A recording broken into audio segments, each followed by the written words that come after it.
Hi developers, this is Anshu Verma and you guys are watching my YouTube channel Love Bytes Coding. तो आज की इस video में आप लोगों को बताने जा रहा हूं मैं रिएक्ट.जेएस या फिर नेक्स्ट.जेएस दो में से कौन सी लैंग्वेज आपको प्रेफर करनी चाहिए 2024 में, क्या आपको सीखना है। ठीक है, तो इस वीडियो में इससे रिलेटेड सारी जानकारी आपको मिलेगी कि रिएक्ट.जेएस में क्या है, नेक्स्ट.जेएस में क्या है, ये सारी चीज़ें आपको बताने वाला हूँ इस वीडियो में। तो अगर चैनल पर नए हैं तो चैनल को सब्सक्राइब कर लेना। चलिए वीडियो को करते हैं शुरू। देखो, अगर आप रिएक्ट.जेएस पहले से ही सीख चुके हो तो आपको स्विच करना है या नहीं स्विच करना है, ये भी आप लोगों को आगे मैं बताऊंगा। ठीक है, और क्या क्या फैसिलिटीज़ हैं नेक्स्ट.जेएस में, क्या क्या रिएक्ट.जेएस में है। ठीक है, तो ये सारी चीज़ें डिस्कस करेंगे अभी। ठीक है, चलिए सबसे पहले तो बात करते हैं रिएक्ट.जेएस में। रिएक्ट.जेएस जो कि जावास्क्रिप्ट की लाइब्रेरी या फिर फ्रेमवर्क है, ठीक है, जिसको जावास्क्रिप्ट की जो है द्वारा जो है बिल्ड किया गया, यानी कि जावास्क्रिप्ट उसमें पूरा इम्प्लीमेंट है। बस कुछ चीज़ों को ऑप्टिमाइजेशन करना पड़ता है, जैसे कि जावास्क्रिप्ट में कंपोनेंट की फैसिलिटी नहीं है, लेकिन अपने रिएक्ट.जेएस में कंपोनेंट की फैसिलिटी है।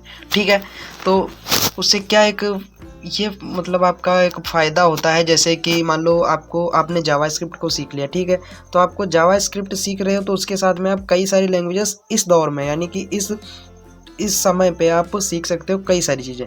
जावास्क्रिप्ट के द्वारा आप बैकएंड भी चल रहा है, देखो नोड.जेएस चल रहा है, तो आप अगर जावास्क्रिप्ट सीख ले तो आप फुल स्टैक डेवलपर बन जाओगे। हाँ जी, तो जावास्क्रिप्ट के द्वारा ही बहुत सारे लोगों ने रिएक्ट.जेएस कर लिया। ठीक है, नेक्स्ट.जेएस जो कि अभी जल्दी ट्रेंडिंग हुई है, ठीक है, जल्दी आई है, तो नेक्स्ट.जेएस भी हाई ट्रेंडिंग है। लेकिन जब रिएक्ट.जेएस का समय है, अभी बहुत सारी कंपनियां हैं जो लखनऊ में, अगर मैं लखनऊ की बात करूं तो लखनऊ में बहुत सारी कंपनियां हैं जो अभी रिएक्ट.जेएस से भाई स्विच कर पा रही हैं। ठीक है, यानी रिएक्ट.जेएस पर ही धीरे धीरे आ रही हैं।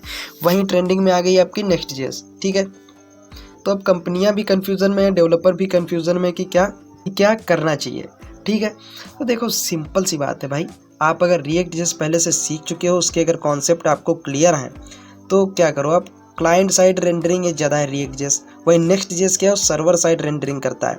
अब सर्वर साइड रेंडरिंग का मतलब होता है कि जब भी नेक्स्ट.जेएस के द्वारा बनाए गए प्रोजेक्ट को आप जब भी बिल्ड करते हो, यानी कि npm i बिल्ड करते हो, यानी कि बिल्ड करना पड़ता है, बिल्ड बनाना पड़ता है। ठीक है, सारे कोड का, तब जाके उसको डिप्लॉय करना होता है सर्वर पे। यानी कि जब आप होस्ट करते हो नेक्स्ट.जेएस के द्वारा बनाए गए प्रोजेक्ट को या डिप्लॉय करते हो, तो वहाँ पे और क्या करता है नेक्स्ट.जेएस HTML CSS की फाइलें बना के रख लेता है पहले से ही, वो लोड करके रख लेता है जितना यूज़र को दिखाना है।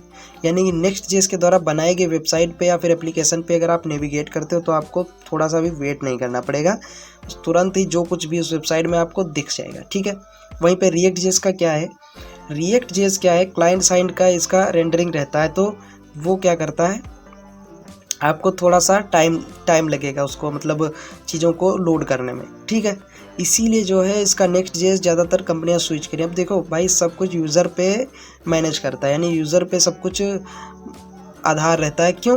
देखो यूज़र क्या है यार, जब भी देखो अगर आप किसी भी वेबसाइट पे नेविगेट करते हो तो आपको टाइम लगता है। अगर टाइम लग रहा है किसी भी चीज़ में तो आप भाई उससे जल्दी जो है बाहर निकल जाओ, एग्जिट कर लोगे। ठीक है, तो ज़्यादातर मतलब डेवलपर्स क्या हैं, ये बनाने में समझ रहे हैं कि भाई बस यूज़र जाए वेबसाइट में, तुरंत ही उसको दिख जाए, कहने का मतलब है ये। ठीक है, तो देखो अगर आप रिएक्ट.जेएस से हो तो ठीक है भाई, कोई दिक्कत नहीं है, आप नेक्स्ट.जेएस के साथ में धीरे धीरे स्विच कर लो।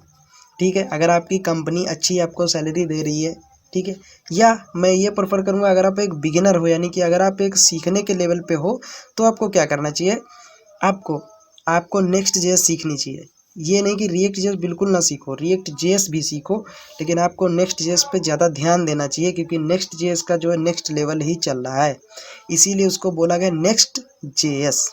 ठीक है, नेक्स्ट.जेएस की सबसे ज़्यादा खासियत यही है कि ये सर्वर साइड रेंडरिंग है।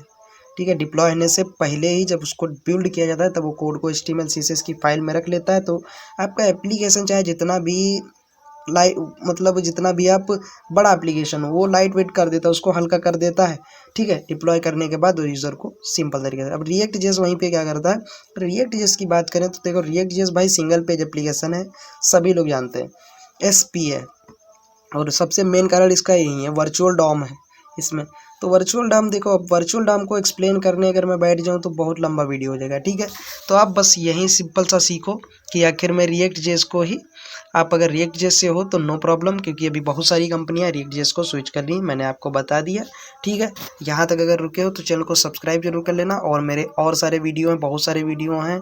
मैं जावास्क्रिप्ट पढ़ाता हूँ, मर्न पढ़ाता हूँ, यानी कि मर्न जेएस, मर्न का मतलब Mongo database, Express JS, React JS, Next JS, Mongo database, ठीक है। ये सारी चीज़ आपको पढ़ाता हूँ with JavaScript, HTML, CSS, Git and GitHub, Bootstrap, Tailwind, Python, Java, ये सब कुछ भी पढ़ाता हूँ मैं, ठीक है। जावा तो भी इतना ज़्यादा नहीं, लेकिन पाइथन तक ठीक है, ओके। तो अगर आप लोग कमेंट करोगे तो मैं एक पर्टिकुलर आपको वीडियो, आपका जो है सब्जेक्ट स्टार्ट कर दूंगा फ्री में, आप देखो जाके, जो भी आपको नहीं समझ में आ रहा है तो वो सारी चीज़ें आप मेरे से डिस्कस कर सकते हो। मैं आपको जो है पर्सनली मैसेज करके बताऊंगा कि क्या प्रॉब्लम है, कहाँ पे आपको क्या चीज़ें सीखनी चाहिए, ठीक है। तो यही मैं बता रहा हूँ, अगर आप बिगिनर हो तो नेक्स्ट जेएस सीखो, और अगर आप रिएक्ट जेएस के साथ में हो तो धीरे धीरे स्विच कर लो नेक्स्ट जेएस, क्योंकि आने वाले समय में इसका बहुत ज़्यादा स्कोप होने वाला है, ठीक है। अभी भी चल रही है ट्रेंडिंग में नेक्स्ट जेएस ही, तो आप लोग इतना तो समझ गए ही होंगे कि मुझको क्या करना चाहिए, ठीक है। मैंने जो कुछ भी था रिएक्ट जेएस में बता दिया। रिएक्ट जेएस में कंपोनेंट्स है, नेक्स्ट जेएस भी सेम उसी बेस पे चलती है, बस ये रेंडरिंग के कारण इसको थोड़ा सा ज़्यादा, मतलब कंपनी वाले ज़्यादा इसको पकड़ रहे हैं, ठीक है। तो जो कंपनी अभी रिएक्ट जेएस से नहीं स्विच हो पाई, वो डायरेक्टली भाई नेक्स्ट जेएस से ही स्विच होगी, ठीक है। तो आप नेक्स्ट जेएस के साथ में जाओ अगर आप एक बिगिनर हो, और अगर आप एक फ्रेश, यानी कि अगर आप एक डेवलपर हो या कहीं ना कहीं वर्क करे तो जाहिर सी बात है आप स्विच कर लो। या फिर अगर आप बिल्कुल आपको जावास्क्रिप्ट आती ही नहीं है तो आप क्या करो, आपको पहले नंबर पे जावास्क्रिप्ट सीखनी है। अगर आप पीएचपी से हो तो पहले नंबर पे आपको जावास्क्रिप्ट सीखनी है। एचटीएमएल सीएसएस तो आपको आता ही होगा, तो पहले नंबर पे आप जावास्क्रिप्ट को सीख लो। देन आपको सीखना है नोड जेएस, यानी कि बैकएंड झमाक से, यानी बैकएंड का मतलब है कि ज़्यादा से ज़्यादा मनी, ठीक है। बैकएंड में सबसे ज़्यादा पैसा है, और आपको मोंगो डेटाबेस के साथ में ही जाना है। वहाँ पे आप सिंपल तरीके से सिंपल क्वेरी सीख सकते हो, ज़्यादा आपके सिस्टम पे भी लोड नहीं पड़ता है भाई मोंगो डेटाबेस पे, मैं तो इतना जानता हूँ। एसक्यूएल का क्या है, एसक्यूएल में बहुत ज़्यादा प्रॉब्लम है, आपका सिस्टम जो है एकदम हीट हो जाता है, ठीक है, क्योंकि मोंगो डेटाबेस का सब कुछ अलग ही मामला है, ठीक है। तो आप भाई ये सब कर लो, और फुल स्टैक डेवलपर आप एक बनना चाहते हो तो जावास्क्रिप्ट को अपने साथ में रखो, अपने कोडिंग लाइफ में रखो, ठीक है, अपने करियर में रखो, तभी जाके आपका कल्याण होगा आगे, ठीक है। सिंपल सी बात है। अगर वीडियो अच्छा लगा हो तो लाइक करना, चैनल को सब्सक्राइब कर लेना यहाँ तक रुके हो, और अपने दोस्त के साथ में शेयर कर देना जो भी इस कन्फ्यूज़न में है कि इसको रिएक्ट जेएस या नेक्स्ट जेएस करनी चाहिए। भाई बहुत सारे लोग हैं, बहुत ज़्यादा टेंशन रहती है उन लोगों को कि रिएक्ट जेएस कर ले, नेक्स्ट जेएस कर ले, ठीक है। अभी रिएक्ट जेएस का एक फीचर आ रहा है, 19 वर्जन आ रहा है, ठीक है। तो उसके बाद तो देखना क्या ही होगा, नेक्स्ट जेएस चलेगा फिर रिएक्ट जेएस चलेगा, ये आप लोगों को मैं बताऊंगा, ठीक है, अपडेट करूंगा क्या सीन चलेगा, ठीक है। तो आई होप ये वीडियो अच्छा लगा होगा, अगर अच्छा लगा तो सब्सक्राइब कर लेना। फिर कह रहा हूँ मिलते हैं किसी नेक्स्ट वीडियो में, तब तक के लिए keep learning and keep exploring. Thank you so much, जय हिंद।